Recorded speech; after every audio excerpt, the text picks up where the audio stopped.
Então, onde está a nossa atenção, está a nossa emoção. Só que o multitasking, o que a ciência tem vindo a demonstrar é que não existe. A nossa atenção foca-se em estímulos que nós queremos confirmar aquilo que acreditamos previamente para sentir muito mais confortável.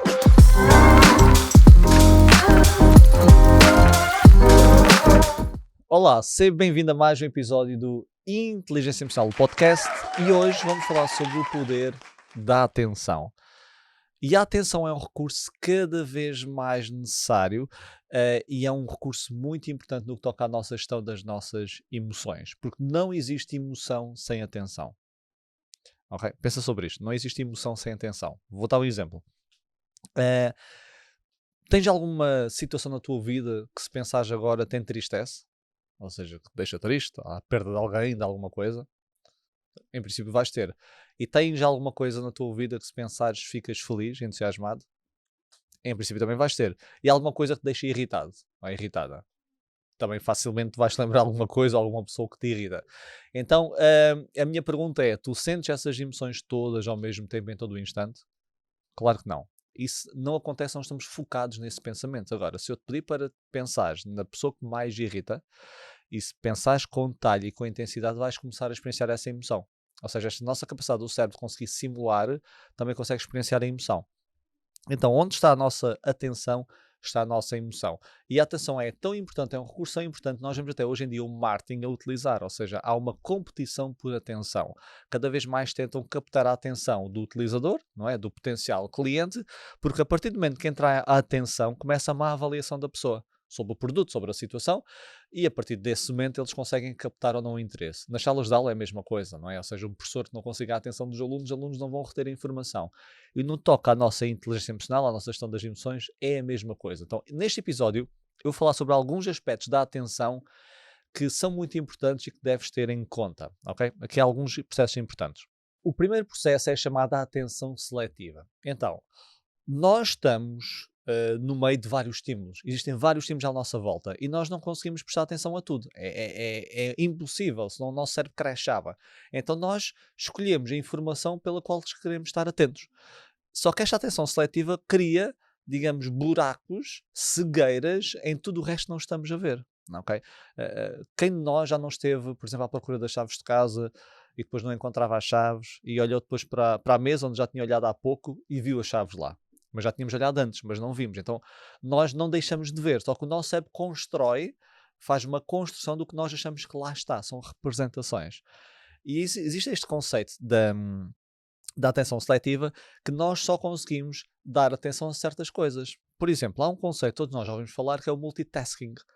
Só que o multitasking, o que a ciência tem vindo a demonstrar é que não existe. Então nós não conseguimos executar tarefas em simultâneo. O que acontece no nosso cérebro é o chamado task switching. Então nós trocamos entre tarefas muito rapidamente, só que é tão rapidamente que nós achamos que estamos a fazer ao mesmo tempo. Só que o que os estudos mostram é que, se nós colocarmos uma pessoa a tentar fazer as duas tarefas ao mesmo tempo e outra pessoa a fazer uma tarefa e depois outra, a pessoa que faz o chamado, uma tarefa de cada vez, ela consegue fazer mais rapidamente e comete menos erros.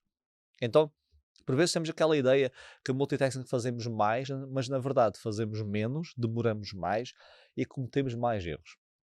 E esta atenção seletiva é muito interessante. Pode levar a um fenómeno que é a cegueira atencional. Existe um vídeo muito giro da década de 90 que dá-se pelo nome, e se pesquisarem na internet vocês conseguem encontrar, no Google, no YouTube conseguem encontrar, que é o Gorila Invisível, The Invisible Gorilla, em inglês do Matt Simon, salvo erro. E neste vídeo, e houve já variações deste vídeo, o que é que eles fizeram? Colocaram 8 pessoas, 4 com uma t-shirt branca e 4 com uma t-shirt preta, e havia uma bola de basquetebol, ok? E o que é que acontecia? As pessoas, o grupo da t-shirt branca, tinha que passar a bola entre eles, ok? E o objetivo do vídeo, eu vou ser aqui spoiler, ok? Spoiler alert, então se quiseres depois ver esse vídeo, pausa, vai ver primeiro e depois volta. Mas o que é que aconteceu?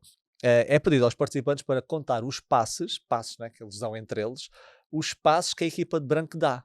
E o que acontece é que a equipa de preto também tem uma bola de basquete e também vai dando passos entre eles, digamos, para confundir. Então, os participantes, e podes fazer essa experiência, ver esse vídeo, estão a olhar para o vídeo, para um vídeo em frente e o único objetivo é contar estes passos. E depois, no fim, perguntam quantos passos é que a equipa de branco deu. Em primeiro lugar, a taxa de acerto nunca é 100%. Eu já tenho feito esta experiência várias vezes nas minhas formações. Se calhar vamos pôr 50% das pessoas acertam ou 70% das pessoas acertam. Mas depois já uns dizem mais 2, menos 2. Okay? É contar os passos. Mas o que é mais impressionante é que existe uma personagem vestida de gorila que passa à frente da câmara. Então ele começa a andar, para a meio, vira-se para a câmara, bate com os punhos no peito, ok? Tipo gorila, vira-se e continua. E quando se pergunta quem é que viu o gorila, são as duas perguntas que eu também faço quando mostro o vídeo, que é, primeiro, quantos passos é que as pessoas deram, segunda pergunta, quem é que viu o gorila? E mais 50% da sala, consistentemente, nunca viu o gorila. E não estamos a dizer um gorila que passa atrás escondido ou que passa a fugir. Este vídeo inicialmente foi feito com um gorila meio opaco a aparecer, ou seja, uma coisa nada natural. Mas mesmo quando se coloca uma pessoa vestida de gorila a passar a meio, a parar e a virar, as pessoas não veem. E as pessoas estão a olhar para o ecrã de frente. Mas o nosso cérebro não consegue ver, porque está focado nos passos da equipa de branco. Então o nosso foco está no branco, nos passos, e mesmo algo central que passa à nossa frente, nós deixamos de ver. Por isso, onde está a nossa atenção, são todos os nossos recursos atencionais e também recursos emocionais. Então este é um exemplo, como podes ver aqui, o poder da nossa atenção. Outro conceito muito interessante no que toca à atenção é a chamada heurística da disponibilidade, que já podes ter ouvido eu falar ou outra pessoa falar. Heurísticas são atalhos cognitivos, já falei desta heurística em algum episódio anterior. E o que é que esta heurística da disponibilidade significa? Então, se heurísticas são atalhos, significa que o nosso cérebro utiliza atalhos, como eu tinha dito, para processar informação, para ver informação, porque ele não consegue compilar e processar toda a informação de forma fidedigna e de forma intensiva e de forma específica. Então utiliza atalhos para obter respostas, para tomar decisões. E uma das heurísticas, um destes atalhos, é da disponibilidade. E o que é que isto significa? A informação que é mais frequente ou mais intensa ou mais saliente ou mais recente é aquela que nós conseguimos rapidamente evocar. E quando evocamos, ou seja, essa informação está chamada no top of the mind, não é? Fica aqui mesmo à flor da cabeça, à flor do pensamento, nós utilizamos essa informação de forma muito mais rápida e consideramos que essa informação tende a ser mais fidedigna ou mais correta. Eu vou dar um exemplo que foi feito.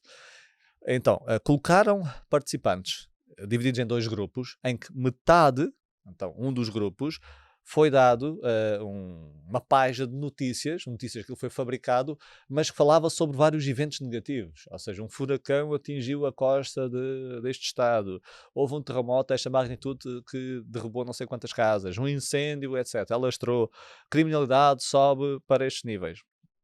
E a outro grupo de participantes, um recorte de um jornal onde havia notícias neutras, digamos assim. E de seguida pediram para avaliar a probabilidade de vários eventos negativos acontecerem. Eventos que não estavam relacionados, digamos, ao primeiro grupo que teve aqueles eventos negativos, ok? Mas eram eventos negativos, mas não iguais aos que estavam no recorte do jornal do primeiro grupo. E o que aconteceu? O primeiro grupo, consistentemente, avaliava maior probabilidade de várias coisas negativas acontecendo do que o segundo grupo. Isto mostra-nos muito, e nós sabemos como é que são os mídia, não é? De forma geral, a proporção de notícias negativas versus positivas é imensa. Se calhar 90% são notícias negativas, 10 positivas, ou 80-20, na melhor das hipóteses. Isso faz o quê?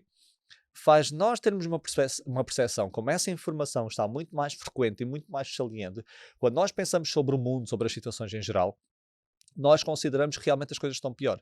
Ou que há mais violência, ou criminalidade, ou que as pessoas estão cada vez piores, ou temos uma visão mais negativa do mundo. E muitas vezes isso não é verdade. Aliás, há um livro muito bom que é o Factfulness, que mostra através de dados estatísticos, ou seja, fundamentados, ou objetivamente, que há muitas coisas que nós consideramos que estão piores hoje, em relação a 1, 2, 3 décadas, que na realidade estão melhores. Só que são muito mais faladas. Como são muito mais faladas, são mais frequentes, nós consideramos que existem mais. Então, é outro fenómeno da atenção. Onde está a nossa atenção sobre as coisas mais salientes, mais recentes, ok? Mais frequentes, nós consideramos isso como verdadeiro. Então, é outra nota, temos de ter cuidado onde é que colocamos a nossa atenção, porque se ficamos mais focados num tema, achamos que esse tema existe mais, mesmo que não exista. Outro fenómeno que acontece é o chamado viés confirmatório. Então, o viés é como o nome indica, é um enviesamento. É quando nós pegamos a informação e distorcemos essa informação.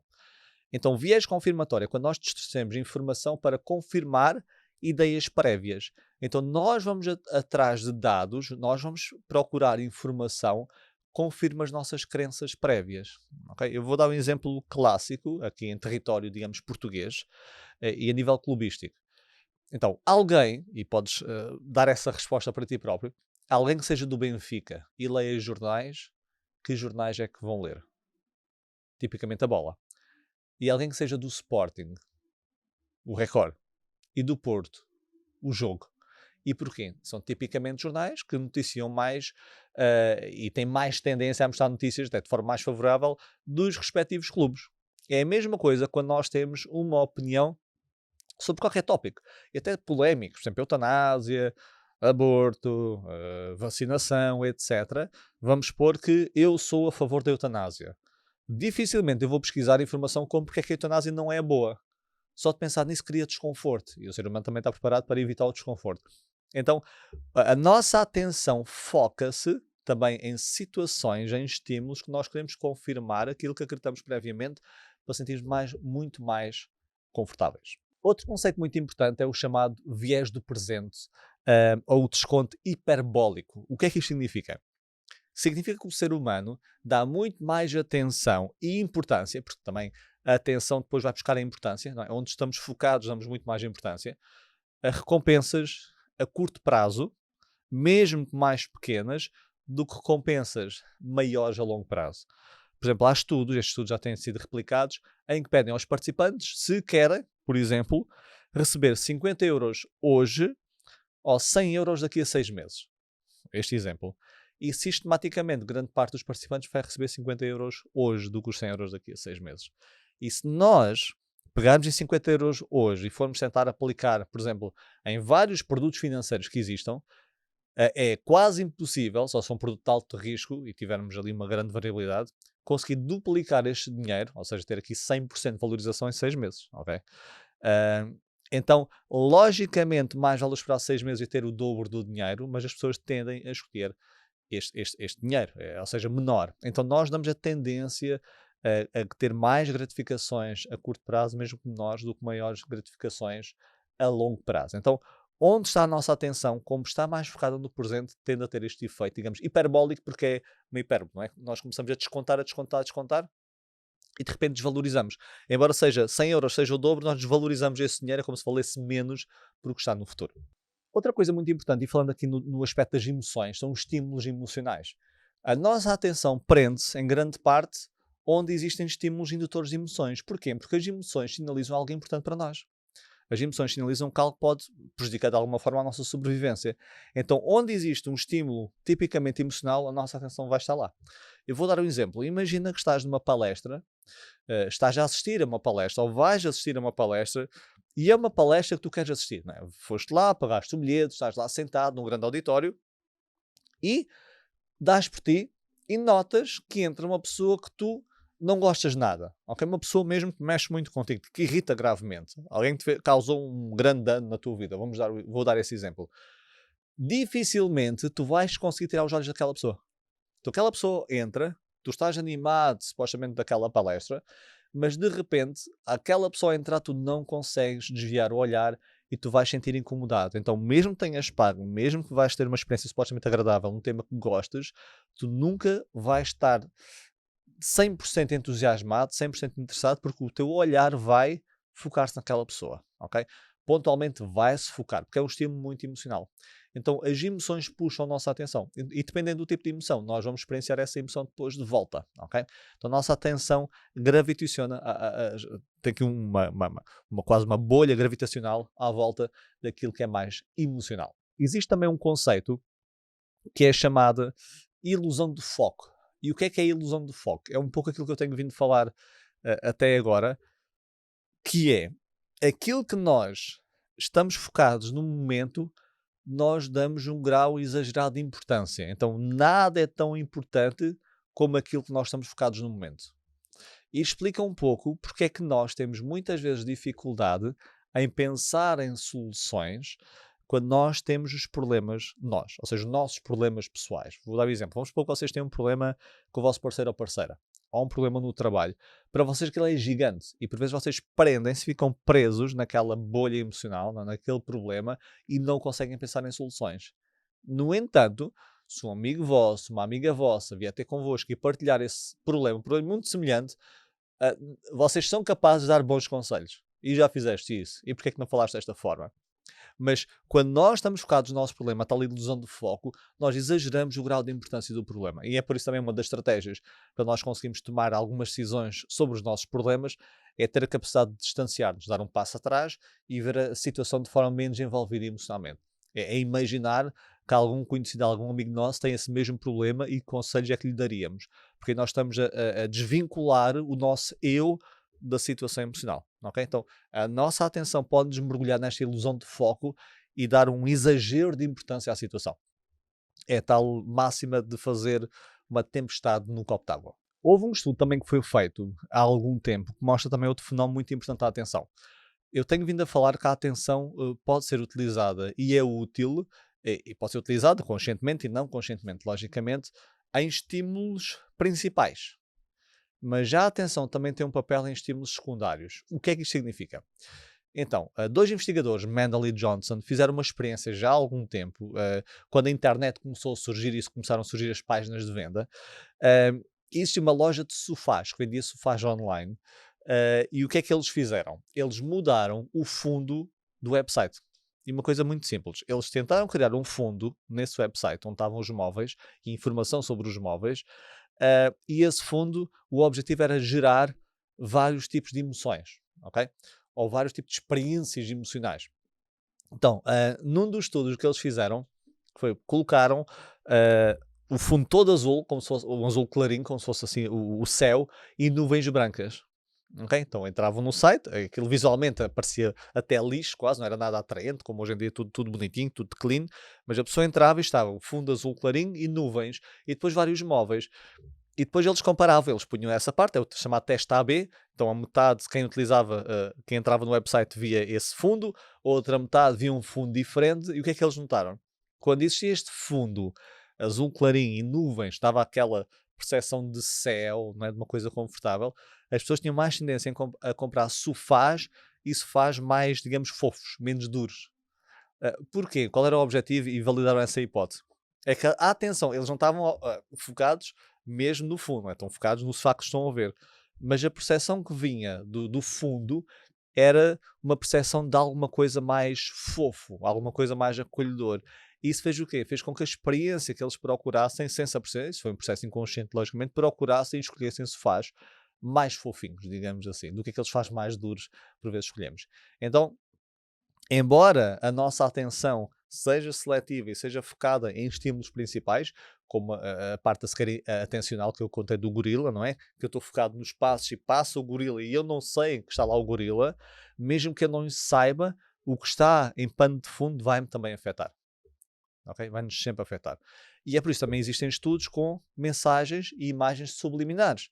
Um outro exemplo é, vamos supor que vocês estão a ver uma imagem, okay? Uma imagem qualquer, a seguir é apresentada uma imagem de uma cara, de uma expressão facial neutra, assim, neutra, só que no meio é apresentada com um estímulo tão rápido, em poucos milissegundos, ou seja, tão rápido que conscientemente eu não sei que vi uma imagem, ok? Que no fim perguntou-se aos participantes sobre que imagens é que existiram e eles não identificam essa, então os participantes não sabem conscientemente que viram outra imagem, mas no meio, muito rapidamente, é apresentada uma imagem de alguém a sorrir ou então alguém irritado. E depois, vejam bem, há um grupo a rir, outro grupo irritado, mas eles não sabem que viram essa imagem. E depois pedem para avaliar a face neutra. Ou seja, eles não é dito que é face neutra. O que é perguntado é o quão feliz ou o quão irritado esta pessoa está ou que emoção é que esta pessoa está a experienciar. E o que é que eles notam? Os participantes que levam com a mensagem, com a imagem subliminar de raiva, avaliam a neutra como mais irritada do que os participantes que veem cara como alegre, que avaliam a neutra como mais alegre. Então, embora seja a mesma expressão facial e na mesma modalidade neutra, aquilo que nós vimos, mas que não processamos conscientemente, vai afetar a nossa decisão. Então a atenção tem um papel predominante a nível consciente e objetivo e a nível inconsciente e até por vezes mais subjetivo. Por último, queria dar mais uma nota no que toca à atenção sobre o ruído. Nós temos estado a falar muito da atenção visual, mas também existe a atenção auditiva. Não é? Nós estamos atentos aos sons.